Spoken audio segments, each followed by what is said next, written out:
usa a vida do teu filho. Faz como tu queres, ó Deus. Muda, transforma os nossos corações. Traz unção, glória, Deus. Em nome de Jesus. Glória transformadora, regeneradora. Glória que aponta para o destino que o Senhor tem para todos nós.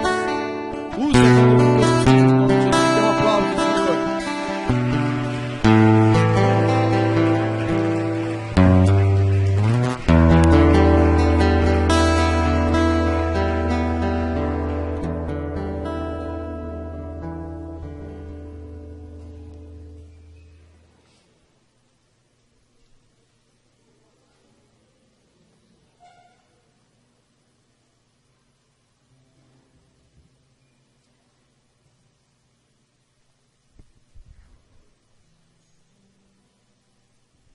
Amém.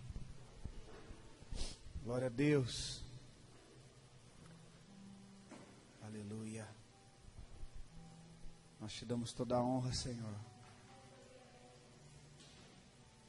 Nós te damos toda a glória. Toda a reverência devida a Ti nessa noite, nós te entregamos a Ti. Entregamos nossas vidas a Ti. Viemos aqui oferecer o nosso culto racional a Ti, ó Pai, e entregarmos nossas vidas como ofertas no Teu altar. Manifesta, Senhor,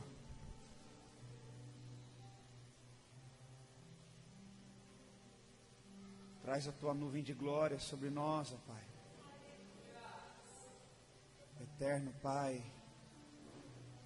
nós queremos a Tua presença, Pai. O nosso desejo, o nosso coração está quebrado. E o nosso desejo é dizer para o Senhor, como Moisés disse: não nos faça sair deste lugar se a Tua presença não for conosco.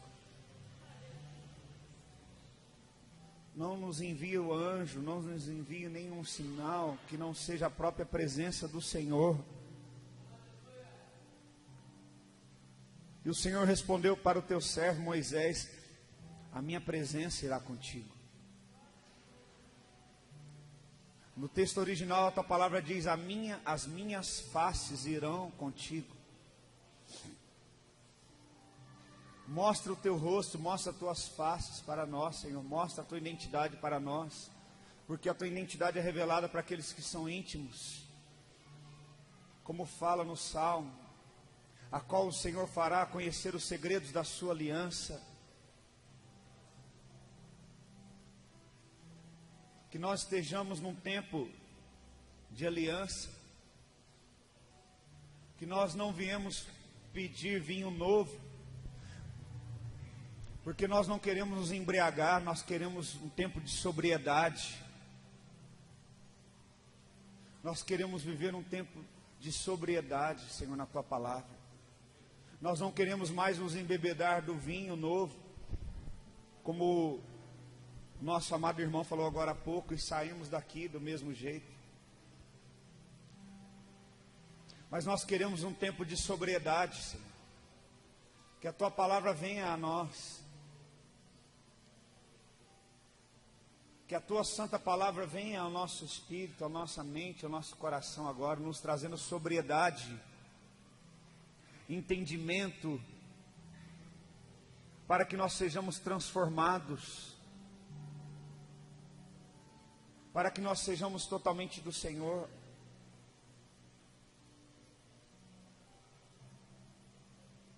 Traz neste lugar agora, Senhor, a Tua presença e traz o Teu santo temor. Traz reverência, Senhor, para que nós possamos lhe dar a reverência devida no nosso proceder, no nosso olhar, no nosso pensar, no nosso raciocinar, até mesmo com o nosso corpo, Senhor.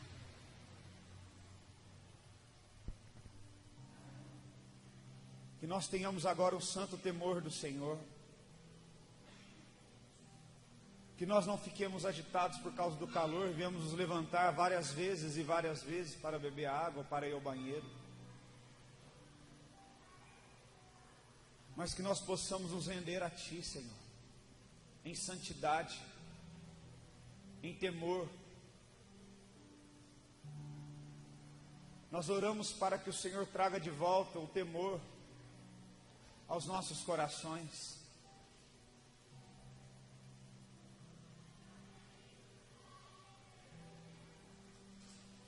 Que nós possamos dar a reverência devida a Ti, ó Pai.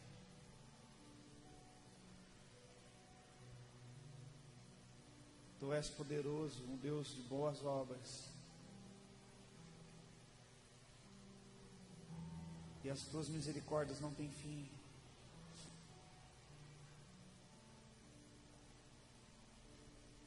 Nós queremos Te exaltar, Te glorificar nesta noite, Senhor.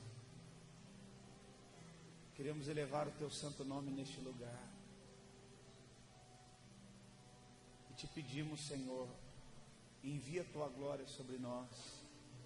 Nós não queremos a unção, nós queremos a Tua glória. Como Moisés falou, mostra-me a Tua glória. Porque só a Tua glória pode nos transformar. Só quando o Senhor manifesta a Sua identidade, nós podemos ser verdadeiramente transformados. Agora, com o véu arrancado dos nossos rostos, nós contemplamos o Senhor. E assim, pelo Senhor, nós nos tornamos semelhantes ao Senhor.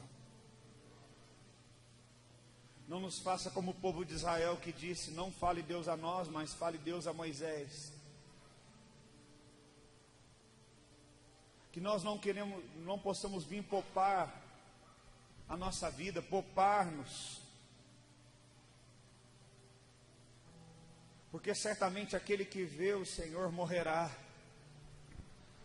Então nós queremos Te ver, Senhor, para que morra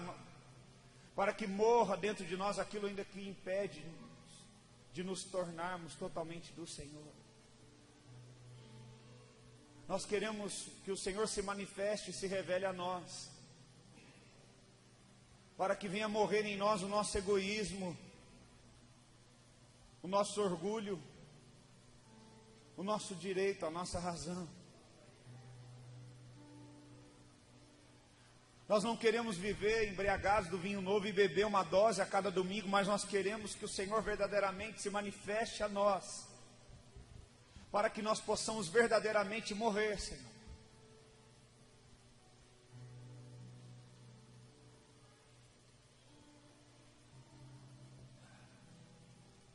Para que não seja só mais um domingo, mas que hoje seja verdadeiramente o sepultamento do nosso eu, um sepultamento do evangelho humanista, um sepultamento de um evangelho centrado no homem, para que possamos viver este evangelho do reino apontado pelo Senhor.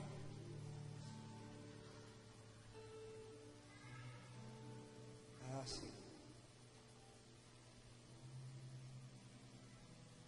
Quantas vezes temos falhado em Te dar, Senhor, a reverência devida? Quantas vezes, Senhor, nós não temos interesse, ó Pai, em gastarmos tempo na Tua presença, porque nós não importamos com isso, porque nós não queremos saber o que o Senhor pensa, porque nós não queremos saber o que é importante para o Senhor. Quantas vezes nós oramos e as nossas orações são mais conselhos que nós estamos dando ao Senhor. Quantas vezes nós oramos aconselhando o Senhor: Senhor, faça dessa forma, Senhor, faça assim, Senhor, que o Senhor faça assim, que o Senhor determine. Nós determinamos isso, ao invés de dizermos: Senhor, cumpre em nós o Teu querer.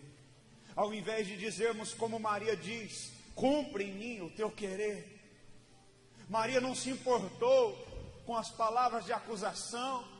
Maria não se importou com o que iriam pensar dela sendo uma menina e estar grávida, mas ela tão somente disse: cumpre agora na Tua serva a Tua vontade, para que o Senhor cumpra verdadeiramente em nós a vontade do Senhor em nós. Nós não podemos pensar em nós, nós não podemos pensar nas consequências que iremos enfrentar. Faça isso, ó Pai, nós pedimos. Em o nome do Teu Filho Jesus Cristo, amém. Curva sua cabeça agora e você vai orar. Porque eu sinto o Espírito Santo aqui nos constrangendo. Talvez você não tenha uma mentalidade de que você tem vivido no pecado, porque você entende que pecado é bebida, é cigarro. Mas vai muito além do que isso. Vai muito mais além do que isso, do que esses hábitos. Mas a palavra do Senhor diz, eu queria que você curvasse a sua cabeça e fechasse os olhos e só ouvisse, que aquele que se torna amigo do mundo se torna inimigo de Deus. E quando eu lembro desta passagem, eu choro dentro de mim. Porque uma coisa que eu não quero me tornar é inimigo de Deus. Eu não quero me tornar inimigo daquele que me amou e entregou o seu único filho para morrer por mim, enquanto eu ainda era um pecador. Eu não posso e não desejo ser inimigo daquele que me tirou do lamaçal de pecado. Mas quantas vezes nós nos tornamos inimigos de Deus porque nos tornamos amigo do mundo? Amigo do mundo porque nós não queremos abrir mão de pensamentos, de ideias, de paradigmas que recebemos dentro desse sistema mundano. Esses irmãos que encontraram o pastor Cristiano e disseram: não aceite esse projeto, você vai acabar com a sua vida. Provavelmente eles disseram isso porque eles têm uma mentalidade do mundo. Eles não conseguem entender o reino de Deus. E talvez você está aqui nesta noite e você se tornou amigo do mundo, porque a palavra de Deus ela te fere, a palavra de Deus ela te confronta. E você tem insistido em ser desobediente, em ser rebelde à palavra de Deus. E nesta noite o Senhor está te dando uma oportunidade de você se reconciliar com Ele, de você se livrar de todo rudimento do mundo, de toda a mentalidade do mundo. Talvez você veio até mesmo de um ministério que se dizia evangélico e cristão, que pregava e ensinava estratégias do mundo dentro da igreja, usava de artifícios do mundo dentro da igreja. Então nesta noite é necessário que você renuncie a isso, e que você ore agora. Eu quero, por gentileza, que você levante a sua voz e ore. Que o Espírito Santo venha agora trabalhar no teu coração, em nome de Jesus. E depois eu vou liberar a semente, mas antes você precisa fazer isso, porque assim importa. Abre o teu coração e diga: Espírito Santo, me perdoa, me perdoa, me perdoa pela minha rebeldia, me perdoa pela minha desobediência, me perdoa porque ainda há muito do mundo em mim. Oh Espírito Santo, ouve o clamor da tua igreja. Confesse o seu pecado de imoralidade sexual, confesse o seu pecado de corrupção. Você que usa de maneiras para manipular as pessoas, amigo do mundo, renuncie isso nesta noite. Renuncie.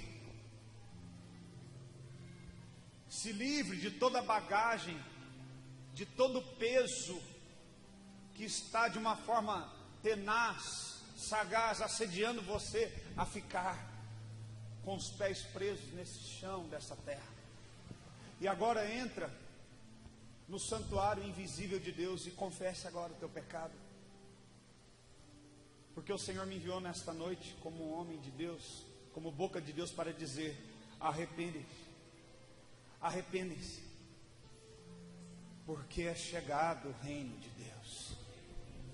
O que antecede o reino de Deus, o que prepara a chegada do reino de Deus, é arrependimento. Nós não podemos ir para as igrejas, achar que podemos comprar as bênçãos, Achamos que podemos arranjar um atalho para alcançar uma bênção. Mas se nós queremos o reino de Deus na nossa vida, a restauração de Deus, a transformação de Deus, a salvação de Deus, nós precisamos de arrependimento hoje. Nós precisamos de arrependimento agora. Ore, ore, ore. Ore. Ore. E quando você se arrepender do seu pecado, você não necessitará mais de um evangelho humanista, um evangelho que passa a mão na sua cabeça, um evangelho em que, para que você se sinta importante, você precisa ouvir de alguém e você tem valor. Um evangelho que, para você se sentir importante, você tem que cantar que você é um espelho que reflete a imagem do Senhor. Não importa se o mundo não te notou, você não vai precisar mais se embriagar dessas canções antidepressivas gospel, antibíblicas. Você não vai precisar mais se embriagar e cantar coisas que não são verdades. Você não vai precisar mais apoiar a sua segurança numa canção dessa, ou como tantas outras que eu poderia citar. Mas você vai saber que se o Senhor é o teu pastor, Ele vai te conduzir às águas tranquilas. Ainda que você passe pelo vale da sombra da morte, você não temerá, porque o Senhor é o teu pastor. Então você não vai precisar chorar porque alguém não te notou, e cantar uma canção triste porque alguém não te notou, porque alguém não percebeu você, ou porque alguém não te deu algum reconhecimento. Porque aquele que busca esse tipo de reconhecimento, o Senhor fala que já recebeu o favor dos homens, mas aquele que busca a face do Senhor, aleluia, a sua alma descansa no Senhor. Ele não procura estar em lugares altos onde todo mundo vê, para falar, parabéns porque você fez isso. Mas a sua alma está na sombra do Onipotente, e nesta sombra Ele descansará. Se você procura descanso para a tua alma, esconda-se na sombra do Deus Onipotente. Não coma mais desse evangelho que é lixo, que te contamina, que leveda toda a massa, que fermenta. Não coma mais. Porque o Senhor já disse que um pouco de fermento estraga toda a massa. A palavra de Deus, ela é poderosa. A palavra de Deus, ela é perfeita, ela é poder. Mas se você colocar fermento, estraga o efeito da palavra em você. Então nesta noite o Senhor quer liberar a glória dele sobre você.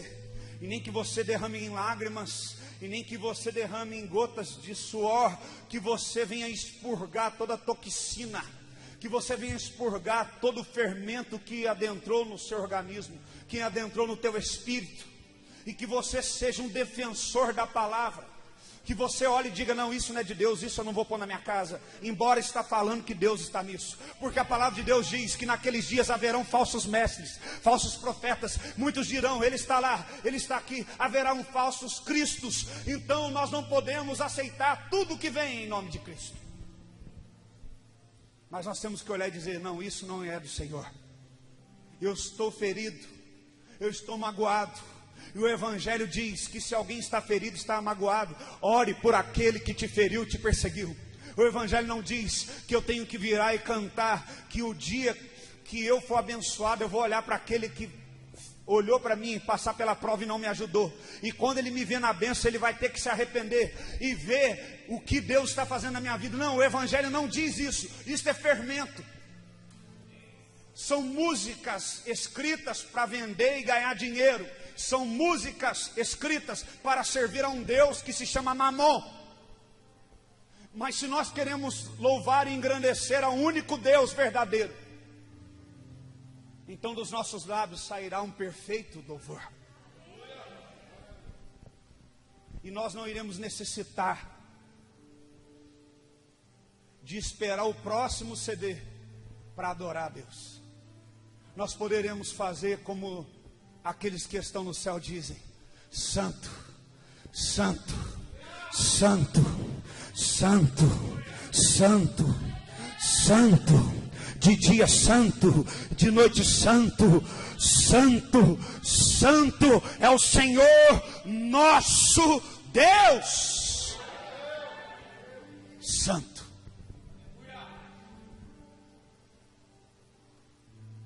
Aleluia. Quem está entendendo, diga amém. Então coloca para fora todo o fermento agora. Vai pondo para fora, vai orando isso. Vai orando, Deus está operando aqui neste lugar. Nós não somos uma plateia, nós somos uma igreja adoradora, que adora em espírito e em verdade. Eu não estou aqui para conduzir você em nada. Eu estou aqui para fazer parte daquilo que Deus está fazendo aqui agora. Oh, por isso chega a sua voz e começa a chorar e orar. Fala: Senhor, eu não vou aceitar mais. Talvez os seus gostos vão mudar, aquilo que você ouve vai mudar, não tem problema. Se necessário for para você viver uma vida de santidade. É tempo de sobriedade. Não é tempo de vinho novo. Não é tempo de nos embebedarmos. É tempo de sobriedade. É tempo de colocarmos nossos rostos na rua e dizer: só o Senhor é Deus. É tempo de nós encontrarmos na rua pessoas que dão mau testemunho e abrir a Bíblia e falar: eu vou te exortar porque eu te amo. Você está em pecado, arrepende-te, conserta a tua vida hoje. Eu estava essa semana, olha para mim só um instante, por favor. Na sexta-feira eu estava na porta do hospital lá de Pouso Alegre para fazer uma visita. Eu estava em consagração. Se tem uma coisa, irmãos, que eu estou fazendo nos últimos dias, eu só estou chorando. Eu só choro. Eu só choro e falo: Senhor, não tira de mim o teu santo temor. Senhor, eu não quero perder o temor. Senhor, eu não quero perder o Senhor. E eu estava lá no hospital. E eu carreguei a minha Bíblia e fui com ela assim. Às vezes a gente carrega a Bíblia numa maleta para ninguém ver, ou às vezes carrega no celular para ninguém ver. Eu estou acostumando agora a andar com a minha Bíblia. E eu fui vestido de pastor, fui de sapato, foi desse jeito. Falei: eu vou descer para todo mundo ver. Não é assim que eles acham que se veste, então eu vou assim para eles saberem. Não que isso me define, mas se é assim que eles definem, então eu vou assim, porque eu não me envergonho do Evangelho. E aí eu fiquei lá na porta do hospital, estava começando a liberar as filas para pegar os documentos para entrar no hospital. E a plataforma da entrada do hospital é mais alta do que a rua. E eu estava ali esperando, estava perto do parapeito ali da plataforma e vi que havia vindo algumas jovens. E elas estavam com a roupa muito curta.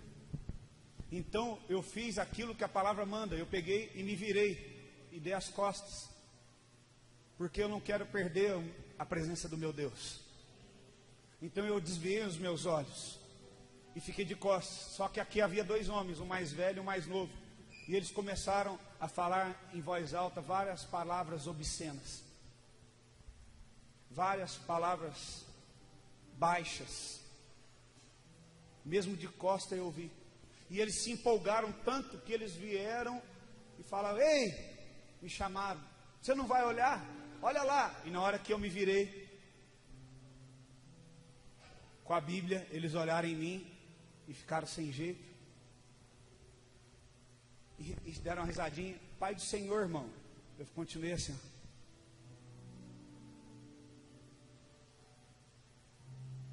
A gente tem comido tanto fermento que a gente não tem tido vida com Deus, autoridade para ser instrumento de Deus para exortar nossos irmãos. E aí eu virei: meus irmãos, vocês são crentes? Ah, eu sou da igreja tal, eu sou da igreja tal. E como é que você tem coragem de falar as coisas que você estava falando aqui agora?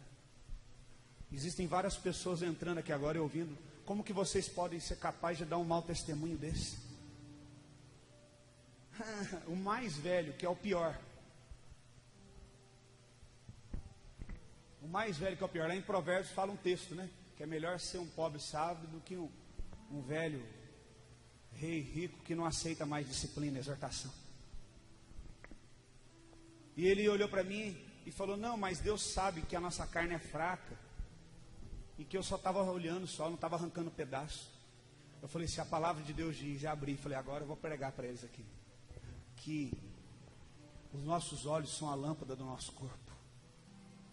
E se os nossos olhos forem bons, todo o nosso corpo será bom. Mas se os nossos olhos forem maus, o nosso corpo será mau. Se os nossos olhos forem luz, todo o nosso corpo será luz. Mas se os nossos olhos forem trevas, com grandes trevas nós estaremos. A Bíblia diz: se o teu olho te impede de pecar, arranca-o. Isso não é desculpa para você viver no pecado. O senhor é um homem mais velho, o senhor devia dar exemplo para mim e para ele, e o senhor está dando mau exemplo. Arrependa-te, porque está chegando o reino de Deus, e se Jesus voltar, você vai para o inferno. Falei para ele. Já falei na lata. Ele olhou para mim e falou assim: lá na igreja, estou há tanto tempo, eu sou um dos mais, olha para a minha idade, eu sou um dos mais novos lá dos líderes, e você vem falar isso para mim? Eu falo: na autoridade do nome do Senhor, da palavra, eu digo: arrependa-te do teu pecado, porque eu sou escravo da imoralidade sexual. Falei desse jeito para ele. Ele falou: me dá licença, e foi para a fila. Falei: um já foi, agora o outro. Aí o outro ficou olhando para mim. Eu falei: e você também, vem aqui. E pá, 30 anos de igreja, nasceu na igreja. Aí ele começou a chorar: não, eu estou aqui, que meu pai, nós somos de outra cidade, está internado, mas glória a Deus, Deus livrou ele da morte, era para ele ter morrido. Eu falei: então, arrependa-te hoje do seu pecado. Irmãos, nunca foi tão necessário pregar sobre arrependimento. Mas por que muitos não pregam sobre arrependimento? Porque nem todos vivem uma vida de santidade. Quem não tem uma vida de santidade não tem autoridade para corrigir.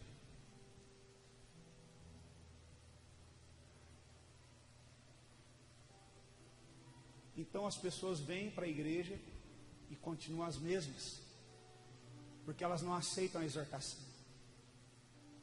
Quantos homens como esses dois estão na igreja e quando passa uma mulher fica olhando e dão desculpa bíblica para olhar para a mulher? Isso não vai servir de justificativa quando você estiver diante do trono de Deus, e nem eu. Nós não podemos buscar a Deus por medo de ir para o inferno, irmão. Mas uma coisa nós temos que voltar a ter o santo temor.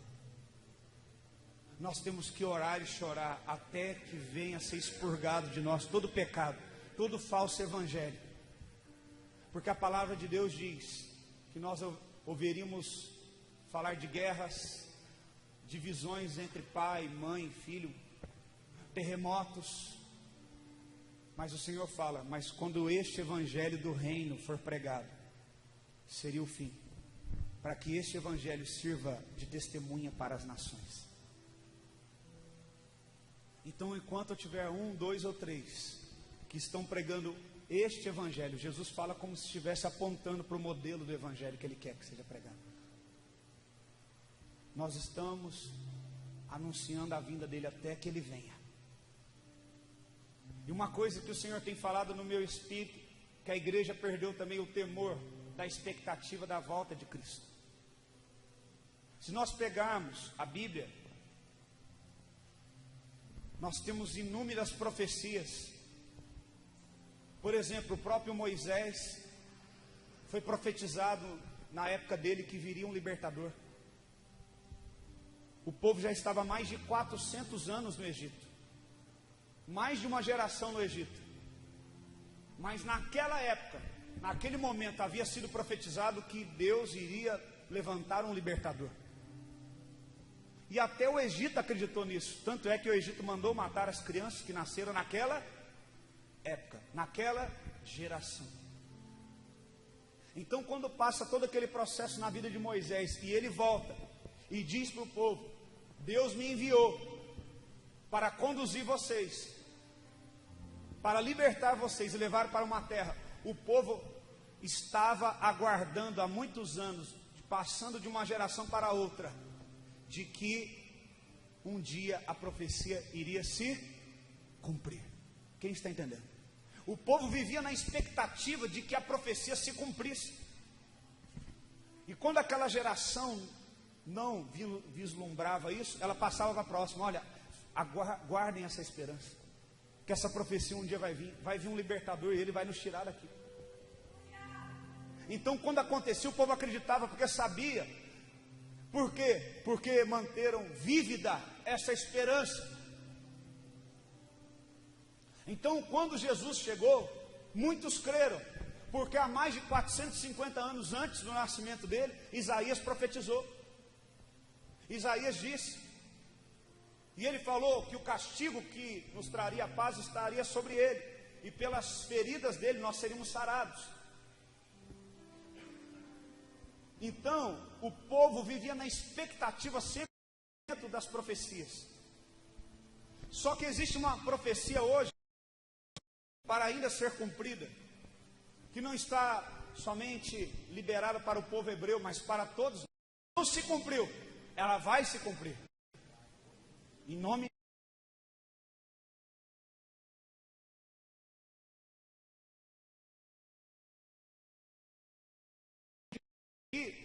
que era passado de geração para geração as profecias para que mantesse viva a esperança. Nós temos visto uma igreja que pregava. Eu tenho 36 anos de idade, fui criado na igreja, eu via falando da volta de Cristo. E eu vi os anos passando e as pessoas deixando de pregar a volta de Cristo. Eu vi os grandes pregadores, quando Deus colocou eles lá para ser um arauto, pregar dinheiro, pregar riqueza nesse mundo, mas não pregar que Jesus está voltando e que aquele que está em pecado deve se arrepender. E essa geração a qual nós vivemos hoje foi esfriando da expectativa vívida de que a promessa de que Cristo voltará realmente aconteça. Quantos estão entendendo o que eu estou dizendo?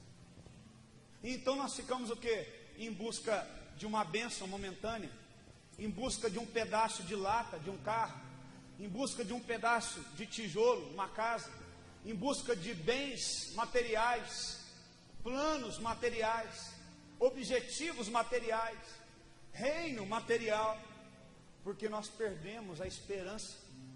Jesus não vai voltar nada. Quando eu era pequeno lá na igreja eu escutava isso, já passou quantos anos, Jesus não voltou. Só que tem um porém. Só que existe um porém. Nunca se ouve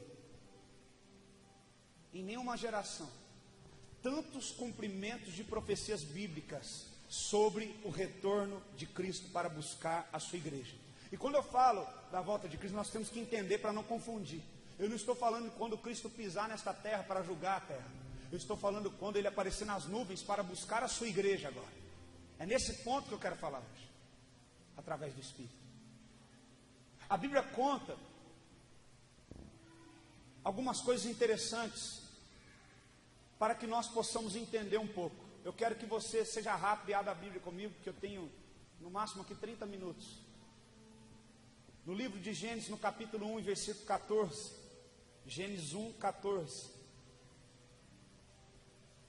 A palavra de Deus nos diz algo interessante, muito interessante. Que eu seja um instrumento do Senhor hoje aqui para que gere em você através do Espírito, não através de mim, mas eu como porta-voz possa gerar um santo temor em você, que você pense, Jesus está vindo buscar a sua igreja.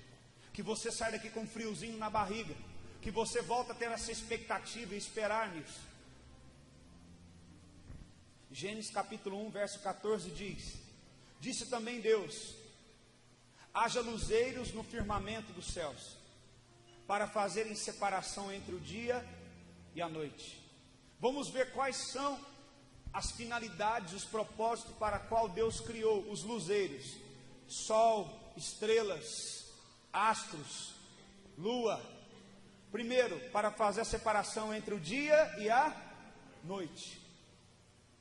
Qual outro propósito para qual Deus colocou luzeiros no céu? Para serem eles como sinais. Outro propósito, para estações: primavera, outono, verão, inverno. E depois, para dias e anos. Todo mundo aqui que estudou sabe que a maneira em que se conta os anos a maneira em que nós sabemos as estações tem a ver, tudo a ver com aquilo que está no céu, com as estrelas, com a lua, com o sol. As irmãs que vão lá no salão e vão preparar o cabelo, sabem que tem o tempo certo da lua certa. Isso afeta até no crescimento do cabelo no nosso corpo. Mas aqui eu quero me atentar para um propósito a qual Deus colocou os luzeiros no céu. E esse propósito principal é para sinais. Eu gostaria de substituir essa palavra sinais por sinalização. Todos nós que somos condutores, aqui dirigimos um veículo, nós sabemos que nós precisamos de sinalização. Você pode ser o melhor piloto. E todo piloto, ele tem duas coisas. Ele tem uma origem e um destino. Amém? Mas para que você possa conduzir, chegar no seu destino, você precisa seguir uma sinalização. Então vejamos, pastor, mas a Bíblia fala que ninguém saberá o dia e nem a hora. Ok, mas será que quando Jesus dizia que ninguém saberá o dia nem a hora, Ele queria que em nenhum momento nós tivéssemos o interesse de procurar gerar no nosso espírito como seria a geração, a época em que Jesus viria? Vamos ver no livro de Mateus, capítulo de número 23, o que acontece. Mateus capítulo 24. O que o Senhor Jesus diz para os seus discípulos? Nós vemos em várias ocasiões, Mateus 24, Jesus exortando os seus discípulos. Por exemplo, certa feita, um discípulo de Jesus falou o quê? Senhor, você quer que eu ore e mande que caia fogo do céu para consumir esse povo? E o Senhor fez o quê? Exortou o seu discípulo. Certa vez um outro discípulo falou para Jesus: mostra-nos o Pai. E Jesus falou para ele o quê? Repreendendo: como você pede para que eu te mostre o Pai? Vocês não têm andado comigo todo esse tempo. Mas o interessante é que em Mateus capítulo 24 nós vemos uma pergunta dos discípulos e não vemos Jesus exortando os discípulos por conta dessa dúvida. Veja só o que fala em Mateus capítulo 24, versículo 3. 24, verso 3. No Monte das Oliveiras achava-se Jesus assentado. Quando se aproximaram os discípulos dele em particular e lhe perguntaram, dizendo: dize-nos quando sucederão estas coisas, e que sinal, repita comigo, e qual será o sinal, mais forte, e qual será o sinal, aleluia, da tua vinda? Os discípulos chegaram e falaram: quando, em que tempo isso vai acontecer? E qual será o sinal da tua vinda? Jesus não os corrigiu, Jesus não os inibiu, mas veja só a resposta de Jesus no verso 4. E ele lhes respondeu: vede. O que ele falou? Vede. De novo, o que ele falou? Você lembra quando Abraão estava dentro da tenda? E ele estava olhando para a mulher dele, vendo que ela já era avançada de dias, não podia engravidar? Para que Deus fizesse que Abraão lembrasse da promessa e suscitasse nele esperança, o que Deus fez? Entrando o Senhor dentro da tenda, o conduziu para fora, levantou os olhos dele para o céu e falou: vede, olha para o céu, contra as estrelas, se é que você pode, assim será a sua descendência. Sempre quando Deus quer nos sinalizar, quando Deus quer suscitar em nós a esperança e a sua santa promessa, Ele vai falar para nós: vede, tira os seus olhos da onde você está tirando, volta os teus olhos, vede. Meu irmão, nesta noite o Senhor está querendo dizer para você: vede, para que ninguém te engane. Sabe como que você vai evitar de ser enganado? Quando você tirar os seus olhos da distração desse mundo, do evangelho desse mundo, e você olhar para aquilo que realmente importa, para aquilo que Deus quer te mostrar. Existe um evangelho aí com malabarismo, com luzes, com touro mecânico dentro da igreja, com entretenimento. Mas existe um evangelho também dizendo: arrependei-vos, porque é chegado o reino de Deus, e aquele que quiser vir após mim, tome a sua cruz, negue-se a si mesmo, e depois vem, siga-me. Então vede, volte os seus olhos. E ele fala: vede que ninguém vos engane.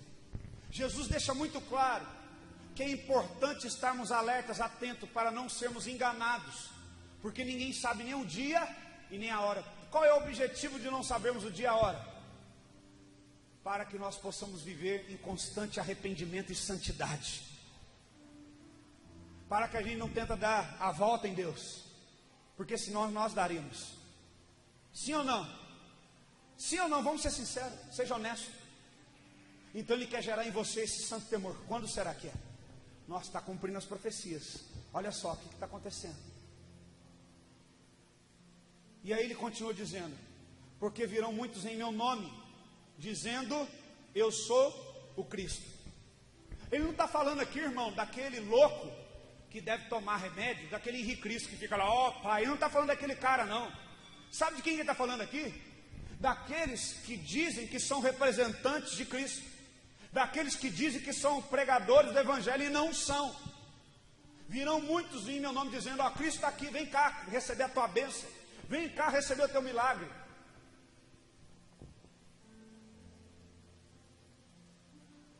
E enganarão a muitos.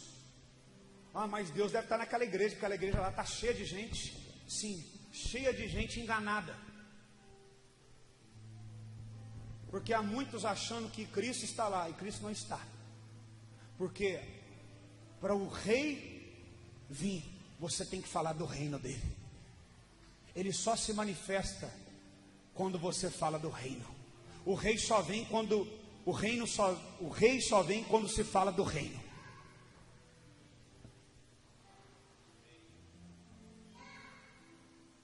Por isso que na oração do Pai Nosso fala: venha a nós o teu reino.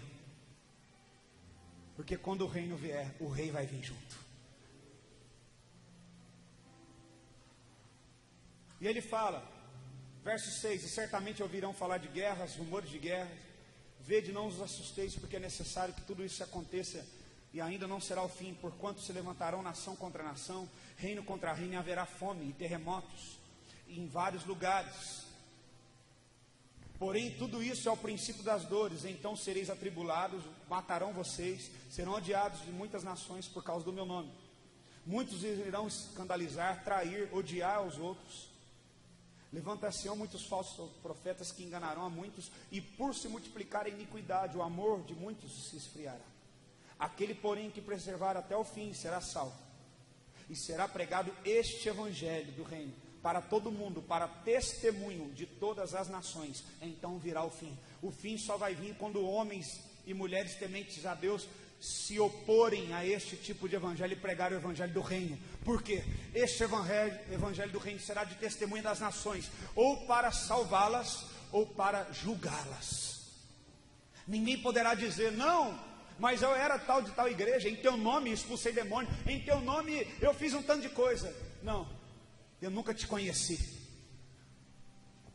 Mas você teve a oportunidade de me conhecer, porque você ouviu aquele homem de Deus falando do meu reino, falando do evangelho, deste evangelho que eu vivi. Ele viveu também. Ele tomou a sua cruz também. Ele se renunciou também. Então este evangelho que você não quis, será como testemunha para julgar você. Mas se eu e você nos arrependermos, querido, este evangelho que nós queremos, este evangelho de cruz, este evangelho de entrega, este evangelho de amor ao próximo, este evangelho de um novo mandamento que diz: amar o Senhor acima de todas as coisas, com toda a sua força, de todo o teu coração, de toda a sua vontade, com tudo que você tem.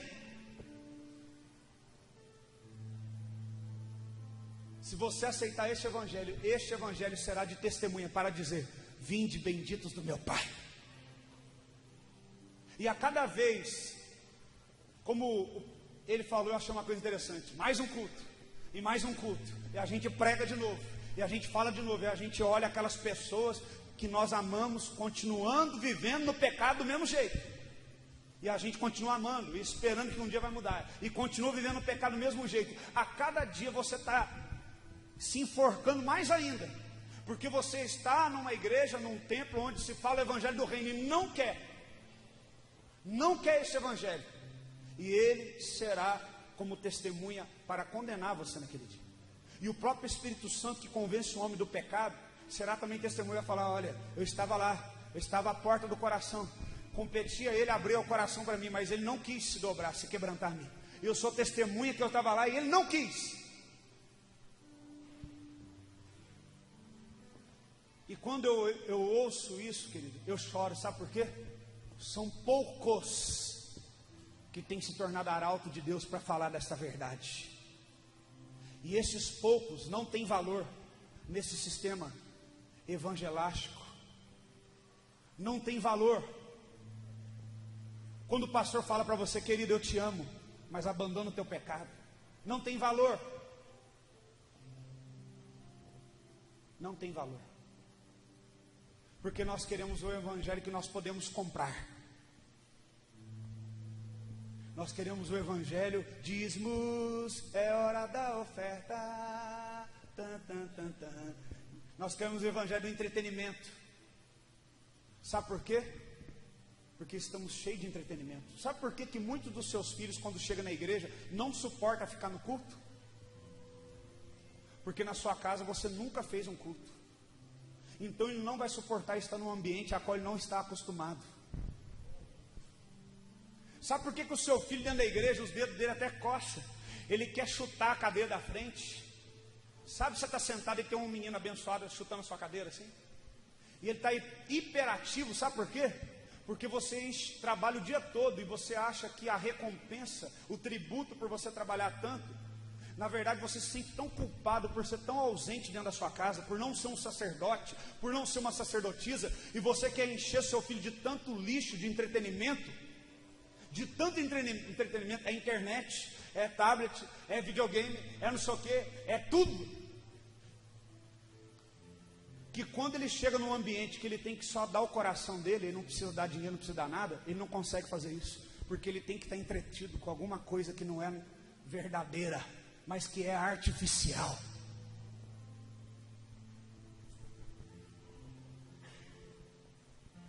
Será que você está entendendo?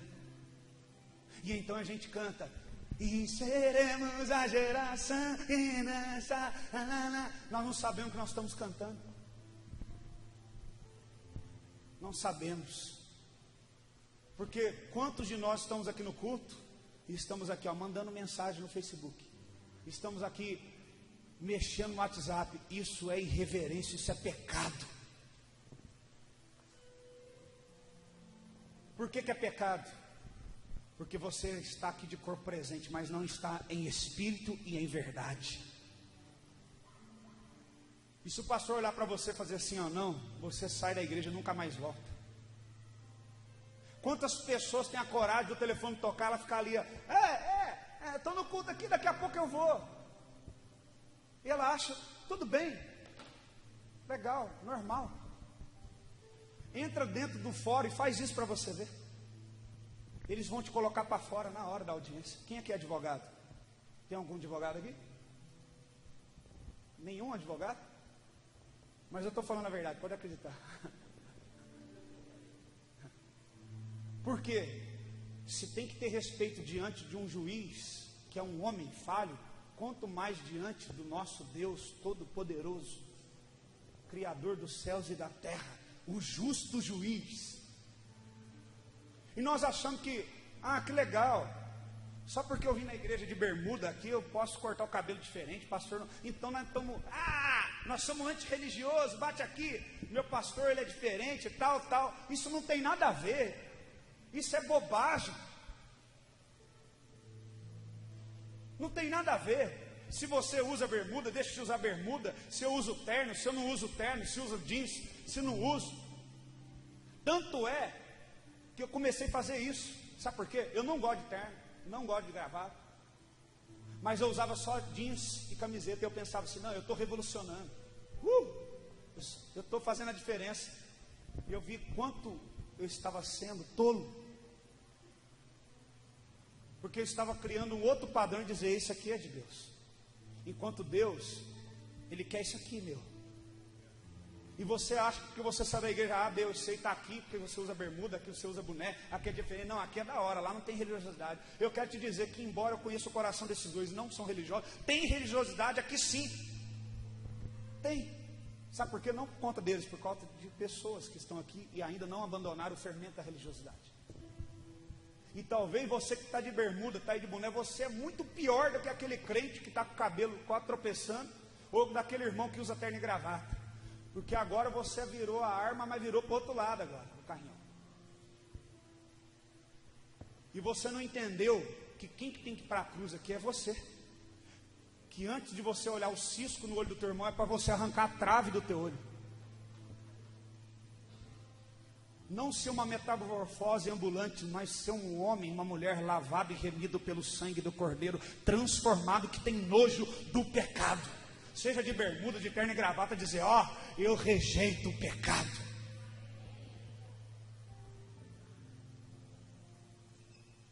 E o Senhor está falando, vede, para que ninguém vos engane. E o que mais me preocupa, porque essa geração não é uma geração que gosta de ver aquilo que Deus quer mostrar, que gosta de olhar para a palavra, que gosta de sentar com o pastor e falar, pastor, me dá um estudo aqui, fala da palavra, eu quero crescer. Que gosta de vir nos cultos de oração, que gosta de vir nos cultos de ensino, que gosta de vir nos discipulados, que gosta de pegar a apostila e ler, que gosta de pegar o livro que o pastor te deu e além de não ler, não devolve. E nós temos dado tantas e tantas desculpas para Deus, para não servir. Ele está falando, vede para que ninguém vos engane. E nós estamos querendo tomar do vinho, vamos lá, que nós vamos chapar naquele culto, é chapação. Irmãos, eu gosto da presença de Deus, eu gosto de falar em língua estranha, eu acredito nisso tudo, mas eu vou te falar. Chegou um tempo de nós não sermos mais meninos. Chegou o tempo de sermos homens.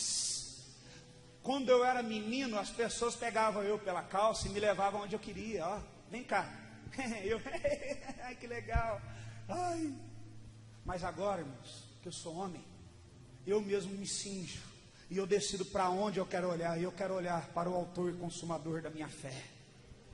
Eu posso respeitar grandes homens de Deus e honrar, mas tem um a qual eu nunca posso tirar meus olhos. O nome dele é Jesus Cristo.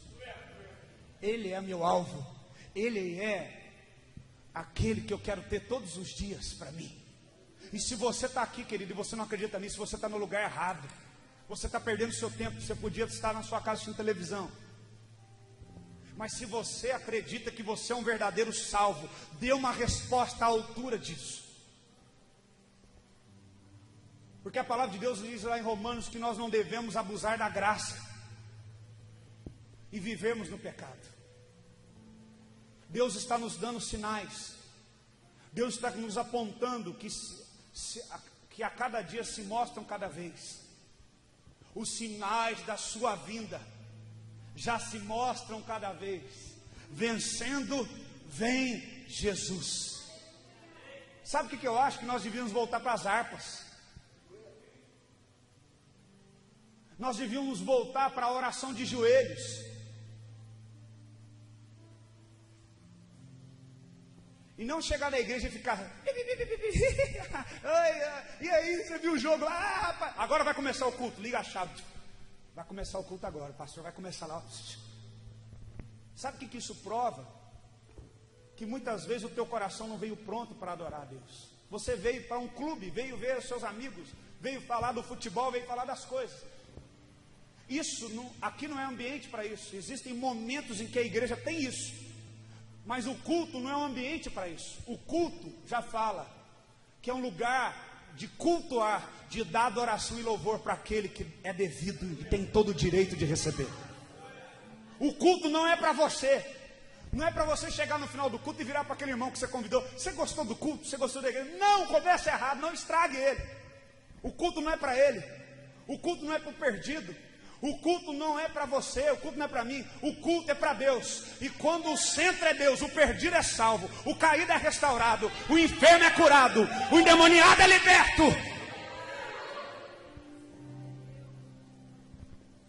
Então o culto não é para você.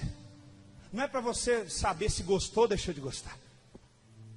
Eu não estou preocupado em pregar aqui e saber se alguém vai gostar. Eu estou preocupado em entregar exatamente o pão na mesma receita que ele entregou para mim. E quem quiser pega da mesa e come. Quem não quiser, não come. E isso será de testemunho naquele dia para você. A palavra de Deus diz algo interessante. Eu acredito que ainda dá tempo aqui, pastor. Abra comigo em Lucas. Eu voltei da África, irmãos, eu só choro. Sabe por quê? Conversei com o pastor, ele concordou comigo. Nós vivemos um evangelho raso. Nós queremos um evangelho de resposta rápida, de resultados rápidos. Mas nós não queremos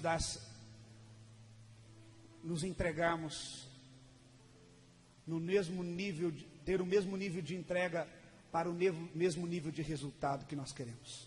Em Lucas capítulo 12, versos 54 e 56, Jesus disse, e eu vou ler só mais um texto e quero orar e já passar para o pastor aqui, para não extrapolar do horário, por causa dos vizinhos que ele pediu. Diz assim, Lucas 12, 54 e 56. Disse também às multidões, quando vedes aparecer uma nuvem no poente, logo dizes, vem a chuva, e assim acontece. Irmão, sabe aqueles papos de quem não tem conversa? É conversa fiada? Será que vai chover hoje? Já viu isso? É só lá em Minas Gerais que tem isso? Aqui não tem? Ah, eu acho que vai chover sim. E aí vem e chove. Ah, rapaz, aquele cara lá, aquele cara sabe das coisas. Aí o próximo versículo diz, e quando o vento sopra, o vento sul, você diz, fará calor. E assim acontece. E está acontecendo hoje aqui. Está fazendo calor. Aí Jesus vem e chama na repreensão agora. E quando vedes o vento sul soprar, falam que vai fazer calor e acontece. Verso 56. Hipócritas, sabeis interpretar o aspecto da terra e do céu, entretanto não sabeis discernir esta época. Sabe o que ele está falando? Vocês sabem discernir quando vai chover, quando não vai, mas vocês não sabem discernir o momento em que a igreja está vivendo. Você não sabe discernir o que está para acontecer. Tem gente orando achando que a situação vai melhorar. Deixa eu falar para você, irmão, a situação vai piorar, porque para o anticristo vir, o negócio vai ter que estar muito ruim. Para de se enganar, irmão. Só vai melhorar quando o anticristo vier como solucionador de todos os problemas. Então, para que seja preparado, para que o anticristo venha, só vai piorar daqui para frente.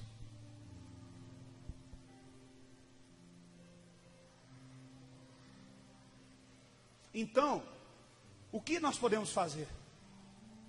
Vede, para que ninguém vos engane. O que nós devemos fazer? Não nos apoiarmos no dinheiro, não nos apoiarmos no que temos.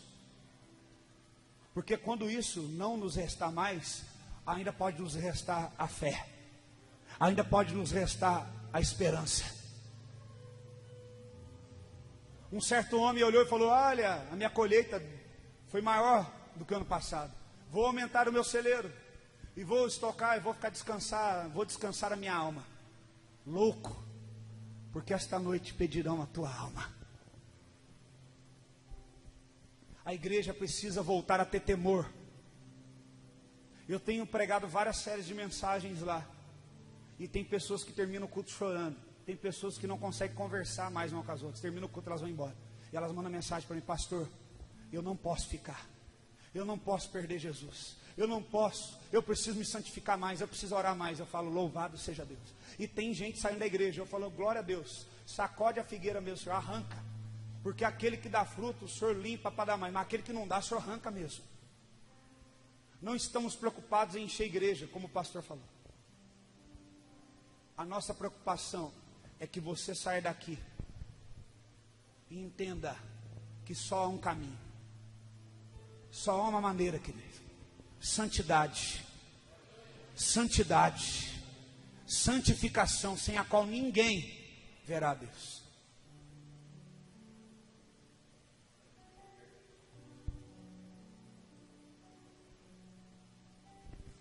Se você ler lá em Gênesis capítulo 15, depois você lê na sua casa, conta a história em que Deus apareceu para Abraão e falou: Abraão ainda chamava Abraão: Abraão, eu vou fazer uma aliança com você, a sua descendência será numerosa sobre a terra, e da sua semente nascerá uma nação. E ele falou: como eu vou saber que eu vou conseguir tomar posse dessa promessa? E o Senhor falou para ele: prepara um altar e oferece para mim o holocausto. Ainda Moisés não tinha vindo, não tinha estabelecido holocausto, santuário, mas Abraão andava com Deus. E ele então colocou ali os animais, partiu os animais e colocou. E era à noite quando isso aconteceu. Depois você lê na sua Bíblia, Gênesis 15. Deus tem falado muito comigo nessa palavra. E então fala que quando aquelas aves estavam ali no altar, qual que é o próximo passo? Abraão nunca tinha oferecido um sacrifício para Deus. Ele não conhecia o Pentateuco. Ele não tinha conhecido Moisés ainda. Ele não conhecia o santuário estabelecido por Deus para Moisés. Ele não sabia que era a Arca da Aliança, não sabia nada disso. Mas Deus falou: eu quero fazer uma aliança com você. E então ele colocou no altar a oferta e esperou. Você precisa de um altar, você precisa de uma oferta. E depois, o que acontece? Deus responde com fogo e queima a oferta, para provar que ele se agradou da sua oferta. Mas conta a palavra que Abraão ficou esperando, e os animais estavam sobre o altar, e demorando de algo acontecer, começaram a vir aves de rapina. E as aves desciam sobre o altar para comer a oferta. E então fala que Abraão começou a enxotar as aves. E ele ficou a noite toda, irmão, enxotando as aves. Enxotando as aves. Até que ele quase desfaleceu. E quando ele estava desfalecendo, ele redobrava a sua força e continuava. Eu não sei se ele pegou um pedaço de pau que ele fez, mas ele enxotava, ele deu tudo de si para enxotar aquelas aves. E quando o sol nasceu, no amanhecer, fala que passou uma tocha de fogo entre o altar e queimou aquela oferta. E Deus falou: saiba que hoje, a partir de agora, eu tenho uma aliança contigo. Meu irmão, só uma maneira de nós termos aliança com Deus, sabe qual é? Pela oferta expiatória que foi entregue na cruz por nós, que se chama Jesus Cristo. Só que tem o seguinte, meu irmão: a oferta já foi dada, o altar já foi preparado, mas quem tem que enxotar as aves de cima do altar é você. Quem tem que enxotar as aves que vem roubar a palavra, que vem roubar a tua fé, é você. Nem que você gaste força física, nem que você gaste tempo. Não esse evangelho de miojo de 3 minutos que você entra no seu quarto: Senhor, abençoa, obrigado, em nome de Jesus, amém. Evangelho, oração de criança de 2 anos de idade, não! Você precisa gastar tempo, você precisa derramar suor, lágrimas no teu quarto em secreto, até que ele venha e passe o fogo e diga: agora sim, eu tenho uma aliança com você.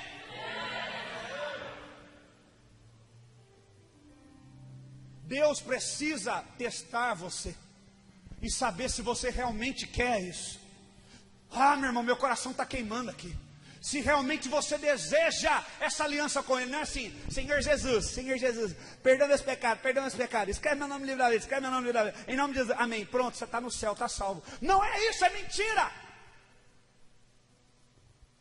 Ali começa uma decisão, e ali começa um processo de conversão. Mas ali em diante, começa a complicar a tua vida, porque agora você vai ter que pegar algo que você tem na mão e você vai ter que enxotar as aves que vêm e querem roubar a tua fé, que querem roubar a tua santidade, que querem roubar a tua comunhão com Deus. Aquele vício que você tem, que depois que todo mundo vai dormir, você fica acordado para ligar aquele computador, para ligar aquele celular, para ligar aquela televisão. São aves que querem te roubar, meu filho, minha filha. E Deus só vai dizer, falar assim: eu tenho uma aliança com você. Uma aliança no sangue de Jesus, o meu filho que eu entreguei como oferta. Quando você se posicionar para enxotar as aves que querem roubar você. Existe também uma parábola que conta do semeador saiu a semear. E ele semeou por 4 terrenos diferentes. Era a mesma semente, só o terreno era diferente. E só um terreno germinou. Mas eu vou falar só de um terreno aqui. Fala que as sementes caíram à beira do caminho. E as sementes que ficaram à beira do caminho, o que aconteceu? Vinham as aves e o quê? Pegavam a semente e comiam. Existem muitas pessoas aqui nesta noite que estão na beira do caminho. E aquele que não está no caminho, que é a verdade, que é a vida, já está fora de Cristo. Aquele que fala: pastor, não, conta comigo mais ou menos. Mais ou menos eu vou orar. Mais ou menos eu vou ser santo. Mais ou menos eu vou ler a Bíblia. Mais ou menos eu quero Deus. Mais ou menos eu vou num culto ou no outro. Eu vou quando eu decido. Mais ou menos você pode me exortar. Mais ou menos você pode me dizer a verdade. Querido, não existe mais ou menos. Porque naquele dia, aquele que é mais ou menos, ele vai vomitar da boca dele e dizer: arreda-te de mim, porque eu não te conheço. Porque eu só conheço aquele que foi gerado na intimidade.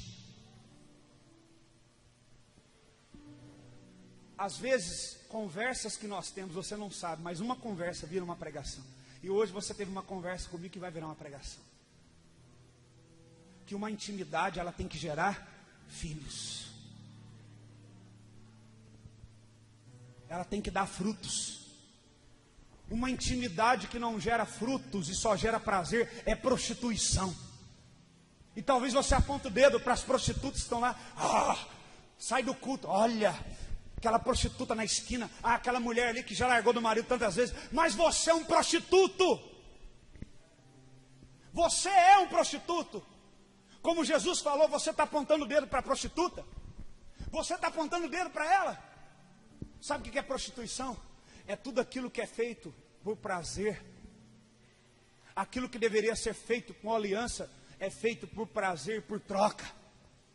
Você que tem falado: Deus, se o Senhor não fizer isso, eu não vou te servir mais. Prostituição. Deus não vai fazer, sabe por quê? Deus não é Deus de prostituição. Deus não é Deus que deita com adúltero. Não, Senhor, porque a minha bênção, a minha isso, o meu aquilo, eu quero desse jeito. Não.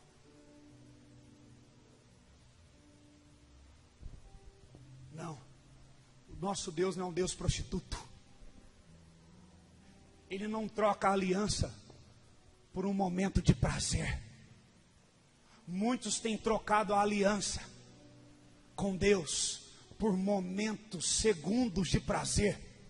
E chegam aqui na igreja, e porque tem tanto tempo de crente, a gente quer peitar o pastor. É o primeiro sinal de uma pessoa que está com a vida imunda, suja, cheia de pecado, é essa.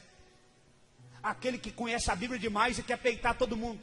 Aquele que sabe demais, aquele que acha que não precisa frequentar a igreja, aquele que acha que não precisa fazer nada, que ele é o dono da cabeça dele. Tome cuidado, se tem alguém perto de você hoje aí, é 90% de chance, só não posso falar assim porque eu não sou Deus, que está sujo, está contaminado.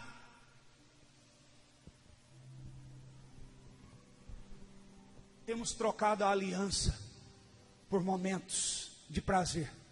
Como eu faço para não fazer mais isso? Gastar tempo, ó. E quando você estiver cansado, levante, redobre as suas forças e fala: não, Deus é Deus. Sabe quem que vai vir fazer uma aliança comigo? O Criador do céu, da terra, do sol, da estrela, da lua, do mar, da terra, aleluia, dos animais, o Pai de Jesus Cristo, o Senhor Todo-Poderoso, aquele que é infinito, aquele que não é homem para mentir, nem filho do homem para se arrepender, aquele que é eterno, aquele que é, que era e que há de vir, aquele que é santo. Ele vai vir hoje aqui, vai aceitar a minha proposta, a minha oferta, a minha entrega, a minha dedicação de querer estar com Ele, e Ele vai dizer: eu tenho uma aliança com você, eu tenho uma aliança com você. Então o fogo vai passar e vai queimar, e vai selar a nossa oferta, vai selar a nossa aliança. Ter uma aliança com Jesus Cristo não é só fazer essa oraçãozinha, não. E achar, Deus sabe do meu coração, ter uma aliança com Jesus Cristo é enxotar as aves. Sai daqui, não. Eu não vou me vender mais. Não, eu não vou cair mais. Não, eu quero Jesus. Eu quero Jesus. Eu quero Jesus. Eu te amo, Jesus. Eu te amo, Jesus. Eu te amo, Jesus. Para onde mais eu irei, se só tu tens as palavras de vida?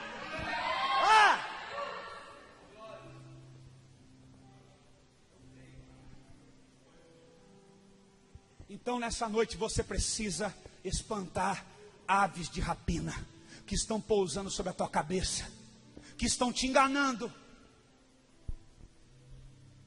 Amizades. Eu poderia trocar hoje aquele versículo: se o teu olho te faz pecar, arranca-o. E posso facilitar para você ou não, porque eu acho que vai ser mais difícil. Talvez seja mais fácil para você arrancar o teu olho do que fazer isso. Se o Facebook te faz pecar, arranca-o da sua vida. Se o Facebook te faz pecar, exclui o seu Facebook hoje. Você viveu até hoje sem Facebook e vai conseguir viver sem ele. Se o celular com internet ilimitado te faz pecar, compra aquele de tijolinho e usa ele então. Arranca esse celular da tua vida. Vende e dá de oferta para casa lá, para cuidar das crianças, que você vai fazer melhor. Se aquilo que te faz pecar, te faz cair, você sabe que te faz cair, arranca hoje. Espanta as aves de rapina hoje. Por quê? Jesus está voltando. E a Bíblia diz: ao soar da última trombeta, mais uma trombeta está sendo tocada aqui hoje. Arrependa-te, arrependa-te, arrependa-te. Enxote as aves de rapina, enxote as aves de rapina. E às vezes ninguém está dando ouvido, mas haverá um dia que a trombeta que anuncia, que dá o alerta, será tocada a última vez, e você não terá mais chance de estar em vigilância, de estar preparado. E você pode ser até uma noiva virgem, você pode até ter lâmpada, mas se não tiver azeite, você vai ficar, porque o noivo já passou, e você perdeu o tempo da nuvem, você perdeu o time de Deus, porque você tem se ocupado com tantas coisas, que não são coisas que agradam a Deus. Você tem tempo para o esporte, você tem tempo para cuidar do seu corpo, você tem tempo para namorar, você tem tempo para viajar, e pregam isso na igreja. Isso mesmo, façam isso, cuide da vida, aproveitem. Culto não sei do que, culto do fitness, culto não sei do que, culto da beleza, culto daquilo, mas não fala, culto do arrependimento, culto daqueles que estão indo para o inferno, culto daqueles que precisam se arrepender, culto daqueles que precisam rasgar teu coração diante de Deus.